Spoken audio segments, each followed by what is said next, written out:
Hi, this is Ling Wong at businesssoulworks.com, where you can find thought-provoking, gut-punching courses, plus business and marketing coaching with a mindset and psychic twist to help you translate your vision, purpose, and superpowers into practical strategies, compelling offers, and effective communication that sell.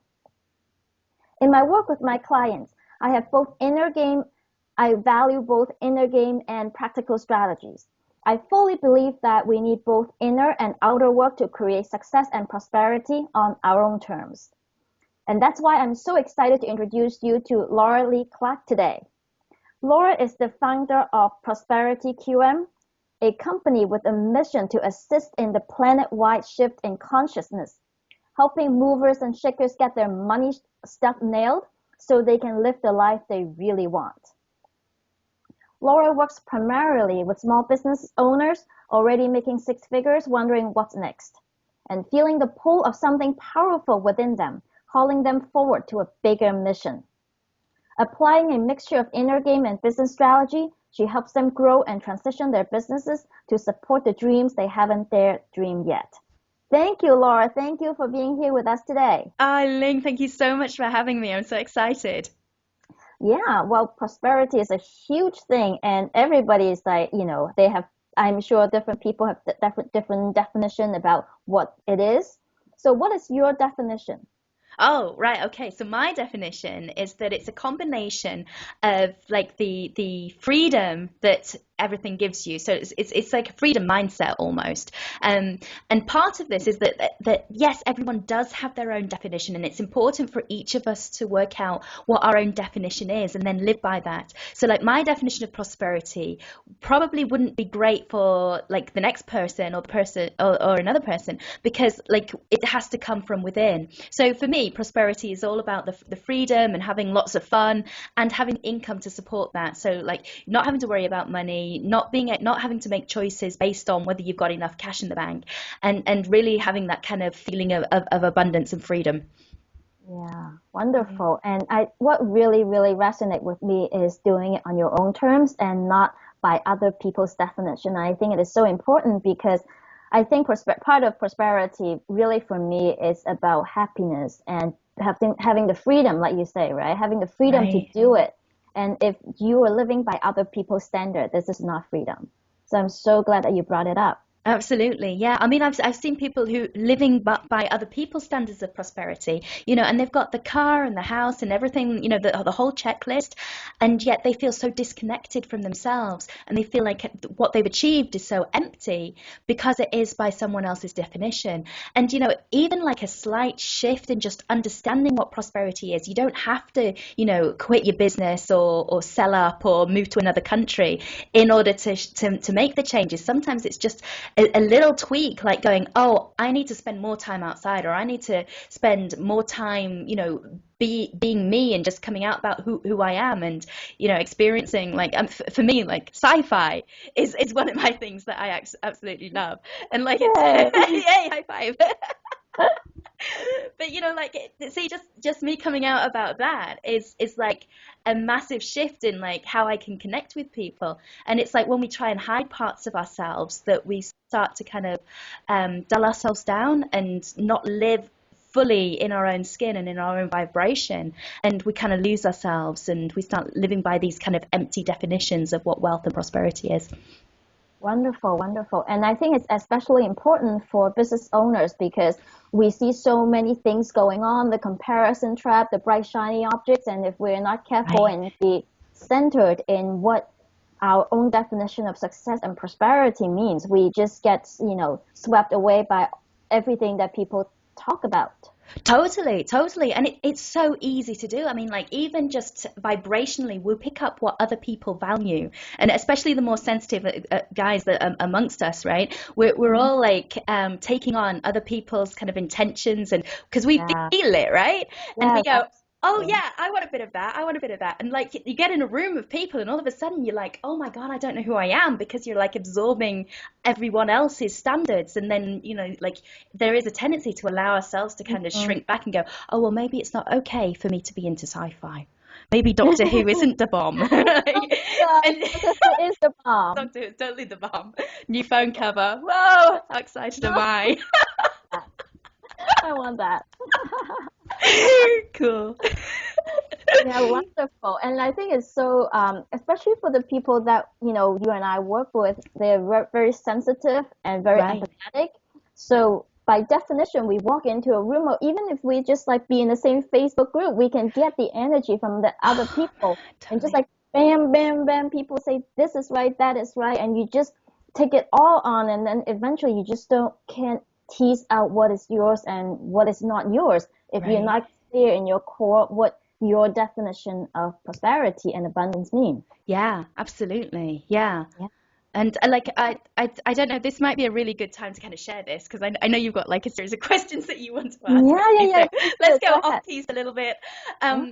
So something that I learned recently, like to people like the obvious question is, okay, so if I'm being bombarded by loads of other people's energy, how do I distinguish what's mine and what someone else's? And like Yes. if I'm living with people or I've got like people around me or family members, how do I kind of extract what is mine so that I can hold my core? So how do I Yeah. figure it out in the first place? Mhm.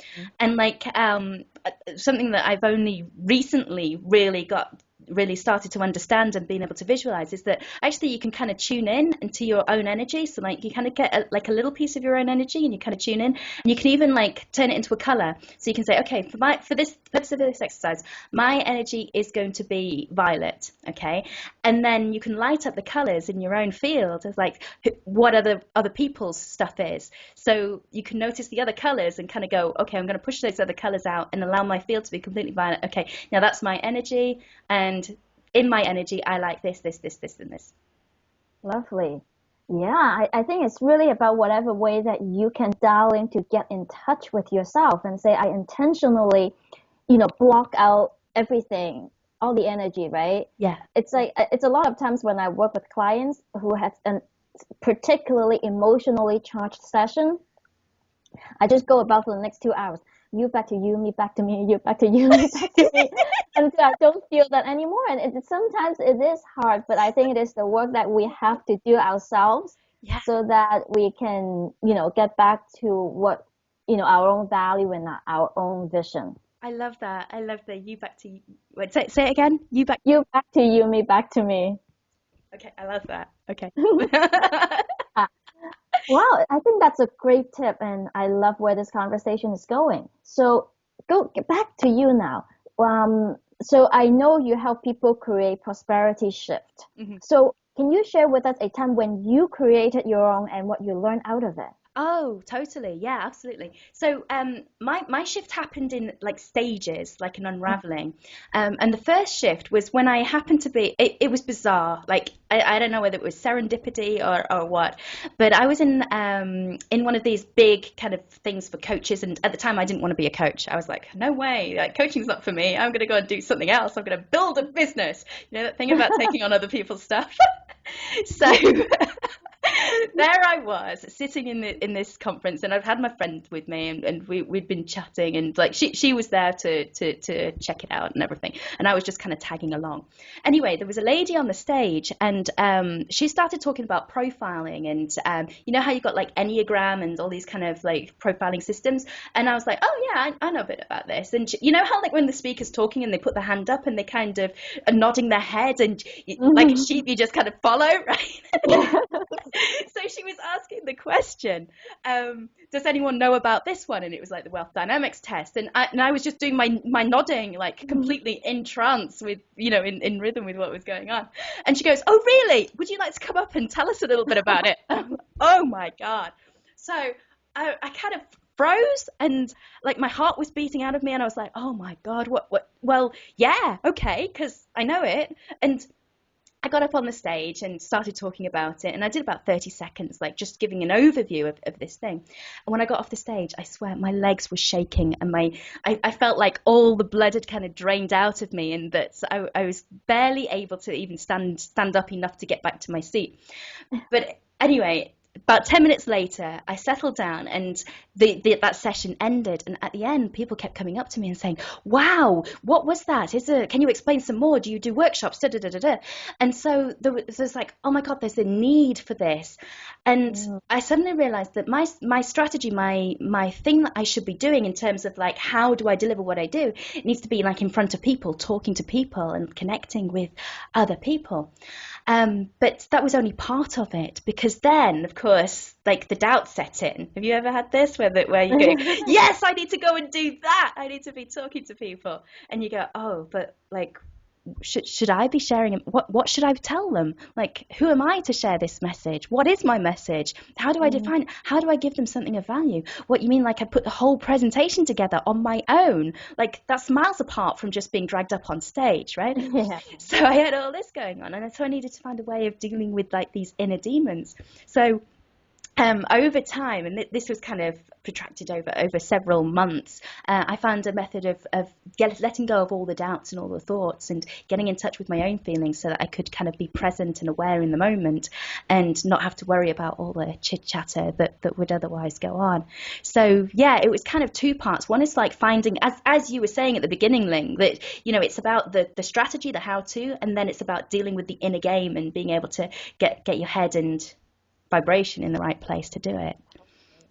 Wow, that's great. That's really just like it happens and you just grab it. And I think the biggest thing is you grab the opportunity Yeah, and you don't let it, you don't let your monkey mind that says, the fears, the doubts, what do other people say, just, take, because I think um, what really came up for me is you really step up and own that strength. right. You got up on stage and people tell like, wow, you realize that is your strength and you went to claim it. Yeah. Well, it didn't feel like that at the time.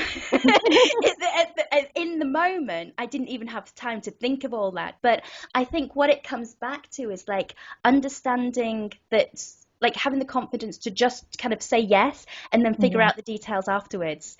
Oh, So I totally. didn't even like think about what was going to happen in the next 10 seconds. I just went yes. And I think like if you can do that and then sort out the details afterwards, I think that's generally how you kind of walk your business forward anyway. You go, oh, look, there's an opportunity to do an interview with Ling. What are we going to talk? Don't know. Don't know. We'll, we'll, Yes, we'll deal just with say it. yes. Just Just say say yes. yes.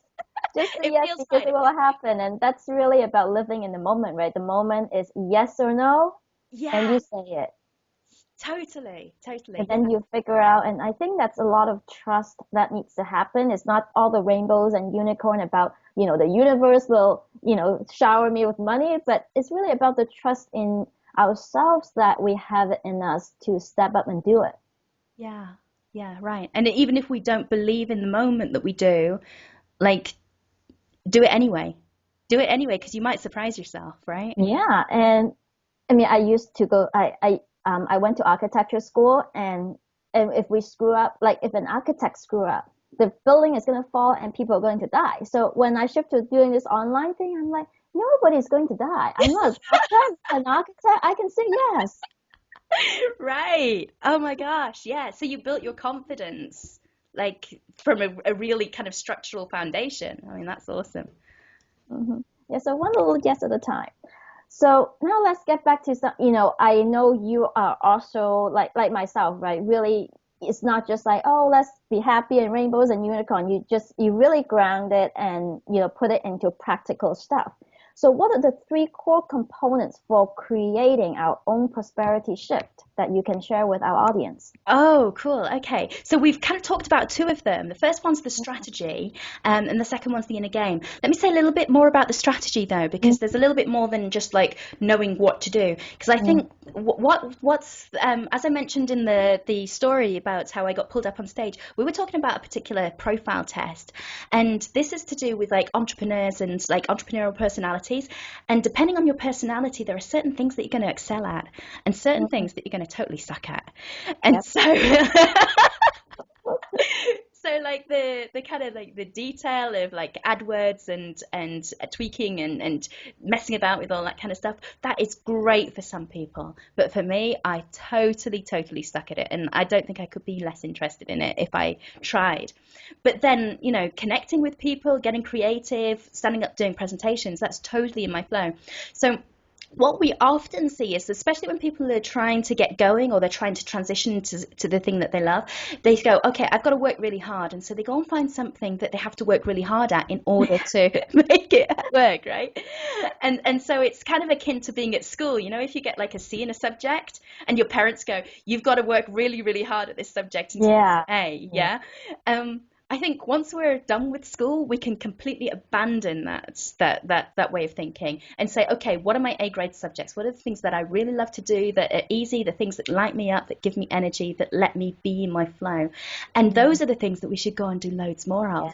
Totally. So whether it's, working with people one-on-one on a very spiritual level, whether it's talking tactics and strategy, whether it's getting in and doing the stuff of Facebook marketing or copywriting or whatever it is, even like trading the stock market, find the thing that lights you up and that you can do kind of rhythmically. And there's the profile test that you can take to do that, and I talk about that in my book. But that's only the strategy. That's like the tangibles of like, what do I physically make my body go out and do in order to bring in the tangibles, right? Yeah, totally. Yeah. And this is that really makes you more efficient and effective in your business because you are not swimming upstream. It's like that's like what and it took me forever to get it. So I'm so glad you pointed it out. In 2 minutes, you just like, bam, tell people like, just stop trying to get better at what you suck at, because the best you can be is being mediocre at that. And mediocrity is not where the big bucks lie. Absolutely. Wow. I love the way that you phrased that. That's spot on. Absolutely. Yeah. Because I mean, imagine the energy that you waste trying to do something that you don't like. I mean, for a start, all that energy you could have piled into something that you really love doing and got, 10 times the results, 100 times the results. So, yeah, lots of ways of saying the exact same thing. So, that's the strategy. So then there's the inner game, which we've kind of talked about, like with the doubts and the getting aligned with who you are and really living from your core and your center. And like there are different methods that we can use, like the emotional clearing, the energetic clearing, taking out blocks and all that kind of stuff. But then the third part is the intention. And it's like, well, we can't really take out the blocks until we really know where we're going. So once we choose where we're going and what we want to step into, that's where the fun begins. And like, I think the thing that most people struggle with when it comes to intentions, there are two things that spring to mind right now in this moment. The first one is is what do I choose? Like, how do I choose what I can go after? If I really can have anything in the world, how do I choose? And that's what we were talking about, like going back to your core and deciding what from you and what you actually want. And also knowing that you don't have to change everything. You don't have to, and you don't get like 3 wishes. It's not like being a genie or having a genie on tap where you only get 3 wishes and the universe is out to get you if you wish wrong or if you don't ask for something that's totally, for the good of all humanity. I think it's about picking something, choosing it, and proving to yourself that you can step into it. And I think the second thing is that people think of an intention as something that they have to create out of nothing. And like there is this element of kind of creation, like where you visualize something and it comes from the ether. But I think it's less energetic than that. It's less, you have to put less into it. It's not like you have to put your whole kind of being into, like, it's almost like an energy bank that people seem to deal with, right? That it's like, oh, well, if I trade 50% of my energy in order to get that one little thing that I've chosen that I want, then that's a fair exchange. I think it's more about saying, okay, all these possibilities exist out there because we have all these parallel universes, and we can talk more about the physics if you want to, but there are these theories out there, like the many worlds theory, where everything that you could possibly imagine already exists, and all you have to do is align yourself with it and kind of pull it into focus. Wow. And isn't that easier than having to create something from nothing? Oh yeah, totally. That's you just make it look so easy. Just do that. And then it's like magic. Yeah. Yeah, and I think it's really also really go back to a lot of our upbringing or schooling and the employee mindset, right? You have to make something, you have to work for it. You Mm. just can't sit back and just sit back, have like a bigger, wider view so that you can see how it actually comes together. Yeah, yeah.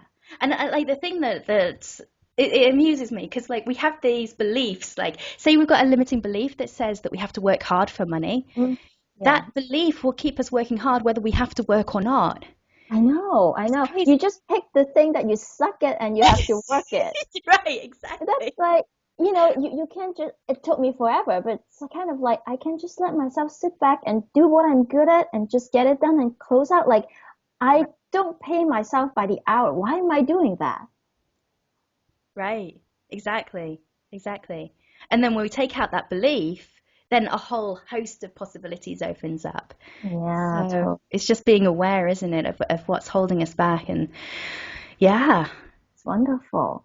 there we go. Well, this is so awesome, Laura. I know we can talk forever about the mindset, about, the magical, quantum physics stuff, but I know it is going to kill some of the audience, and I don't want people to see a video that is 4 hours long and they don't watch. So Right. why don't you tell, so thank you so much for sharing your insights today, and I would love for, the audience to be able to find you. So where can they find you? Oh, cool. Well, they can find me at my online home at prosperityqm.com. And the QM kind of stands for quantum mechanics because I'm a geek. I'm sorry. There we go. So, but what I do have there is a free gift, and it's a toolkit to help you to conquer these three things that we've been talking about: the Mm. strategy, the inner game, and the being able to pull in an intention. So if you head over to prosperityqm.com, and then you scroll down and you just opt in to get the free toolkit, and we're in contact then, and you get to hear all kinds of cool stuff that's going on over there. Awesome. Wonderful. Thank you, Laura. It's so great chatting with you. You too, Ling. Thank you so much for having me. Thank you. Bye. Bye. Good. How was that? Thank you. Bye. Bye.